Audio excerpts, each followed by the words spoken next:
Esta é a nossa aula 37, Enlaces via satélite, quinta aula de um grupo de 5.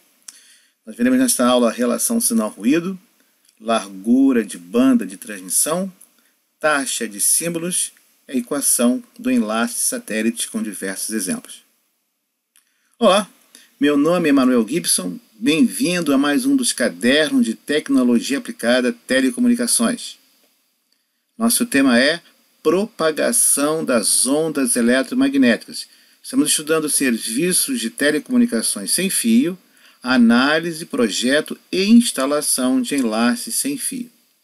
Vimos até agora 36 aulas. Esta é a aula 37. Nossos objetivos são descrever as características e os parâmetros dos enlaces radioelétricos via satélite e efetuar cálculos relativos a enlaces via satélite. Vamos iniciar com relação sinal-ruído. Os dois parâmetros que limitam o desempenho do sistema de telecomunicações são a relação sinal-ruído e a largura de banda. Basta lembrar-se do teorema de Shannon.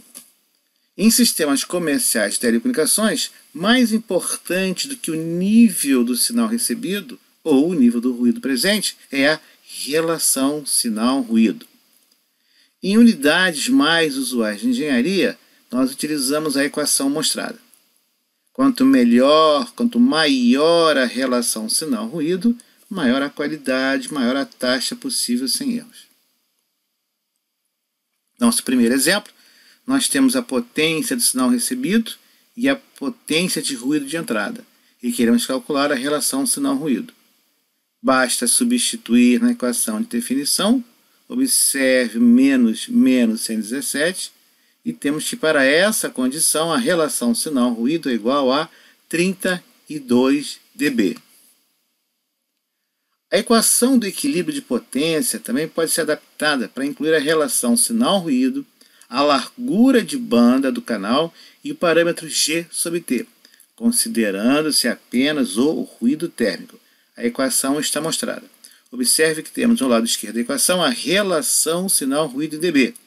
Logo depois do sinal de igualdade, a EIRP em dBW, o parâmetro G sobre T em dB sobre Kelvin, uma constante 168,6 menos 10 vezes log na base 10 de PW em MHz e o somatório das atenuações. Observe que as atenuações serão negativas. Então, nós estamos vendo, quanto maior a ERP e o parâmetro G sobre T, maior a relação sinal-ruído. Quanto maior a largura de banda e as perdas associadas ao enlace, menor a largura de banda.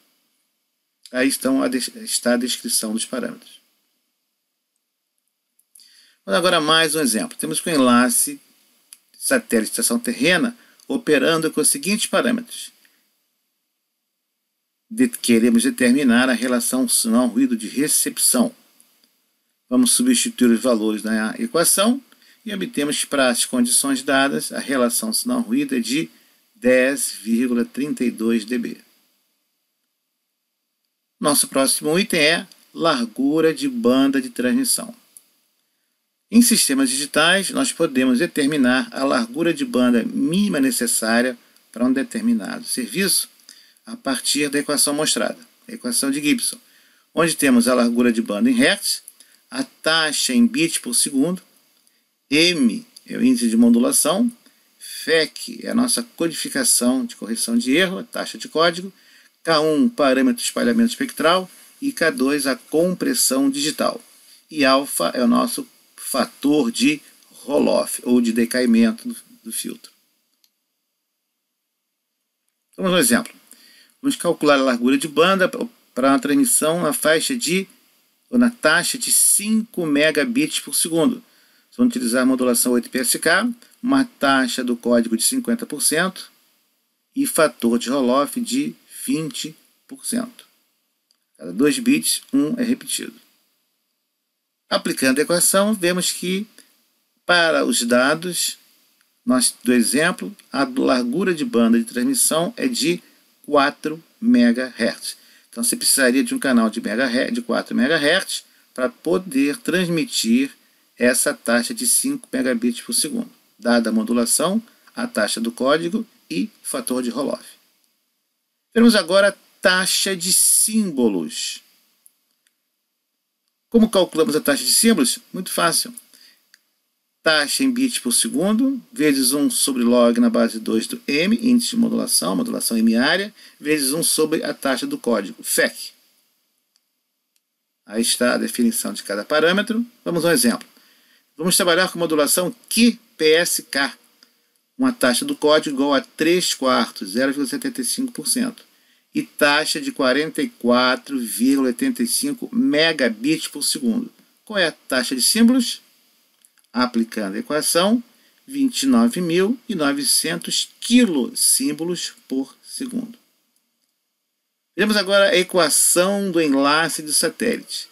Existem várias maneiras de determinar os parâmetros do enlace satélite. Vejamos algumas equações. A primeira nós já vimos, que é como calculamos a relação sinal-ruído a partir de vários parâmetros do enlace.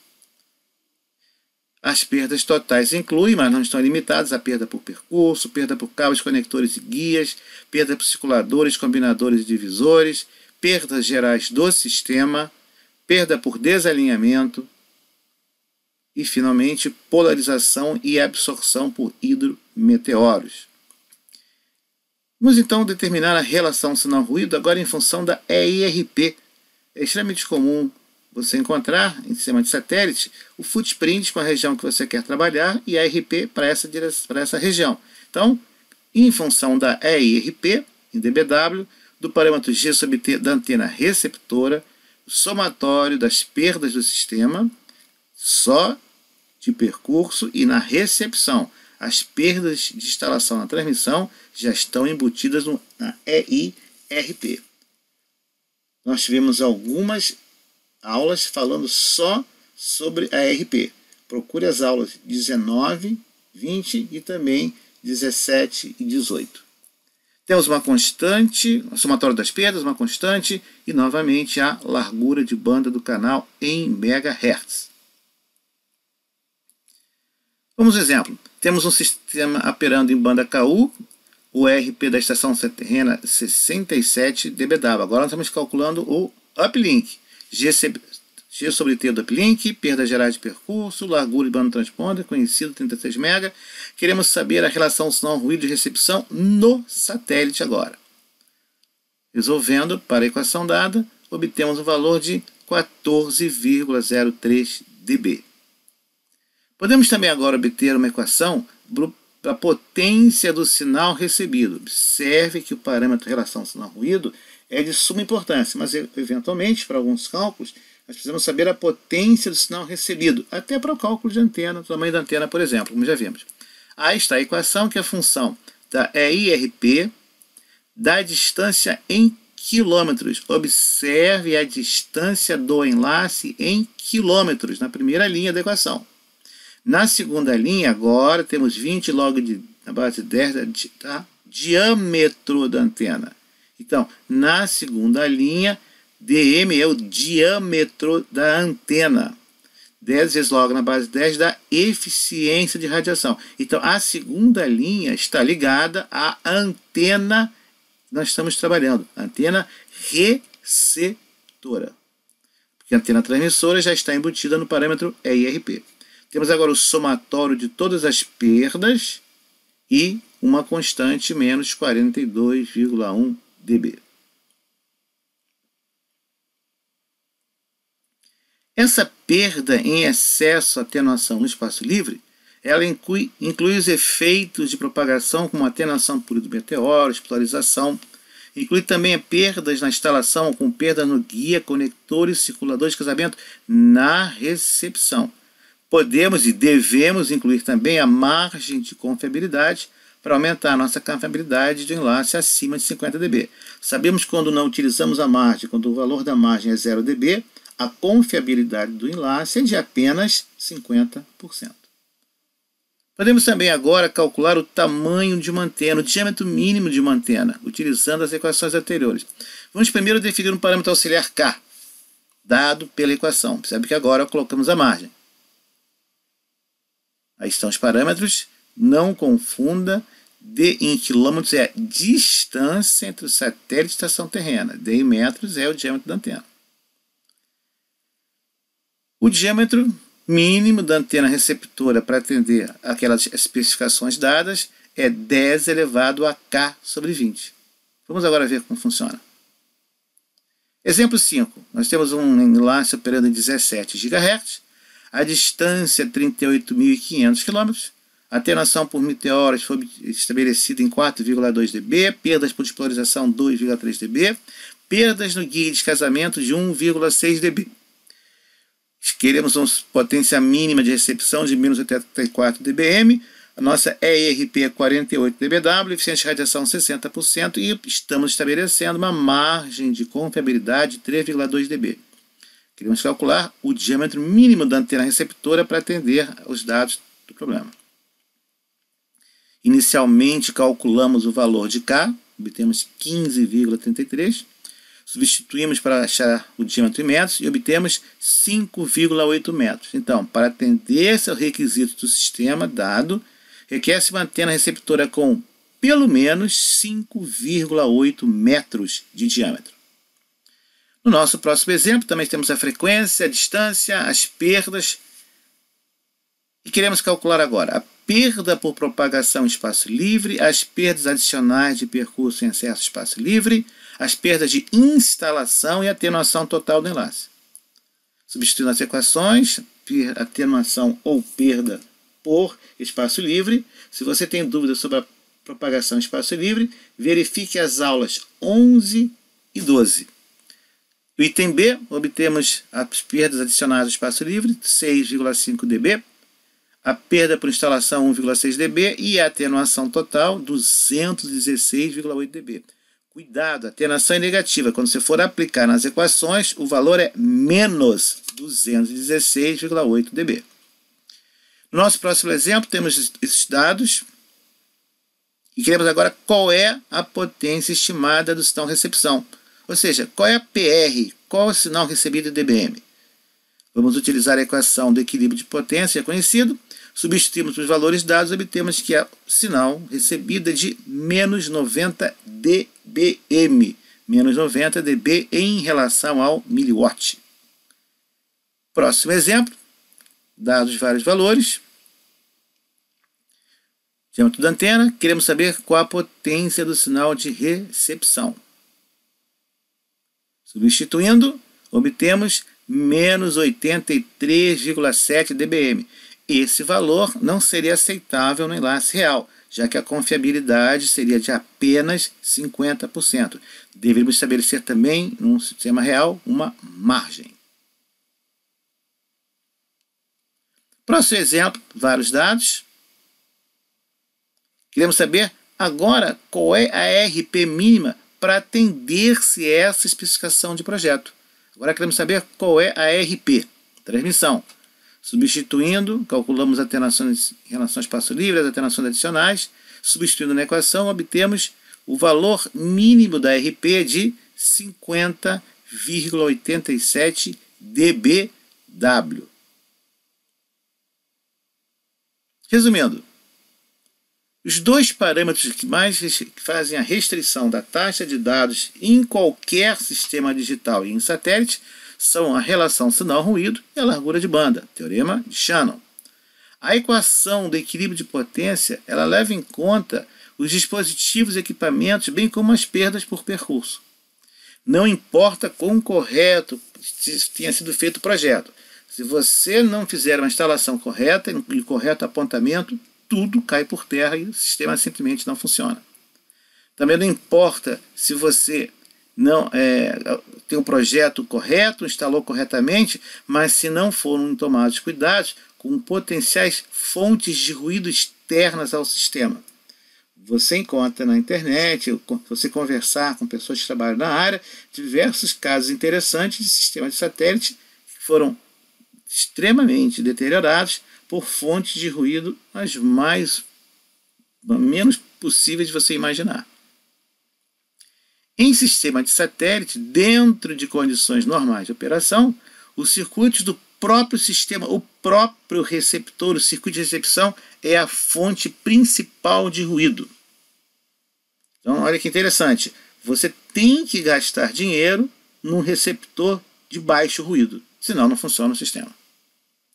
Você jamais vai se livrar também do ruído externo. Do ruído, seja o ruído interno dos próprios equipamentos ou externo captados pela antena. Sim, o ruído é um sinal. Se você tem uma antena muito boa de ganho elevado, sim, ela é ótima para captar ruído de fundo do universo e do Sol. Lembra-se que um prêmio Nobel foi dado aos 2 cientistas que descobriram e mediram o ruído de fundo de micro-ondas do universo. Anime-se, não é tão ruim assim. O que vimos até agora, nesse conjunto de cerca de 37 aulas específicas na área de sistemas sem fio, nem sequer arranhou a superfície do projeto e análise de enlaces via satélite. Pesquise em fontes confiáveis de boa reputação. Afinal, o que é o parâmetro G sobre T? O que é SFD e FCA? O que é o ponto de compressão de 1 dB? O que é o ponto de compressão de 3 dB? E o que é o ponto de interceptação de terceira ordem? Como esses parâmetros influem dramaticamente na distorção e nos níveis de recepção dos receptores de satélite? O que é C sobre T, C sobre N, C sobre I? O que é OBO, IBO, OFD? Viu só? Ainda tem muita coisa a ser vista. E código corretor de erro? Como funcionam? Quais vantagens? Tem desvantagem? Aumenta a banda? É verdade isso? E a compressão digital? Tempo de processamento? Como é feito? E a modulação? Quais os tipos de modulação utilizados em satélite? Eles afetam a largura de banda? Como? E a taxa de transmissão? Qual é a taxa máxima? É adaptativa? E a taxa de erros? Uma coisa é a relação de erros, a taxa de erros recebida, a outra de pós-processamento, costuma ser menor. Como é que essa mágica acontece? Como é que esses parâmetros acima todos se interligam? Tudo é importante, tudo. Se você ainda tem alguma dúvida em relação a dB, unidades derivadas de dB, falamos em várias aqui na aula de hoje, aqui mesmo no canal você tem vários vídeos abordando o assunto. Mas se você quiser se aperfeiçoar mais, se aprofundar mais e ter um conhecimento mais amplo e mais fundo de vários assuntos e sistemas de telecomunicações, eu recomendo a você o livro Medidas em Telecomunicações Eletrônicas, publicado pela editora Senac do Rio de Janeiro. Com isso, nós encerramos a nossa aula 37, Enlaces via Satélite. Obrigado por ter assistido essa aula. Deixe seus comentários e perguntas aqui embaixo. Se você gostou, indique que você gostou, marque e, se quiser, assine o canal. Estamos aqui para também responder as suas perguntas. Um grande abraço, obrigado pela atenção até agora e até lá!